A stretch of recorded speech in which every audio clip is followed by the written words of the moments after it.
మీరు బహుగా ఫలించుట ద్వారా నా తండ్రి మహిమపరచబడును. ఏందంట?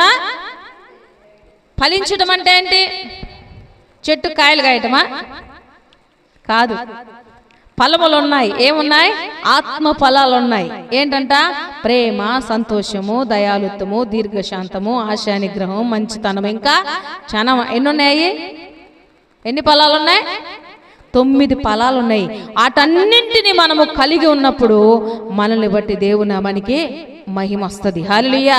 తగాదలు పెట్టుకునే విధంగా, కొట్టుకునే విధంగా, కేసులు పెట్టుకునే విధంగా, కోట్లకు తిరిగే విధంగా, అర్థమవుతుందా? గొడవలు పెట్టుకుని బజార్కి ఎక్కే విధంగా ఇలా ఉంటే దేవుని నామానికి నీ ద్వారా అవమానమే తప్ప మహిమ రాదు. అప్పుడు నువ్వు శరీర క్రియలను, శరీర ఫలాలను ఫలిస్తున్నావు, ఆత్మ ఫలాలని ఫలించట్లేదు.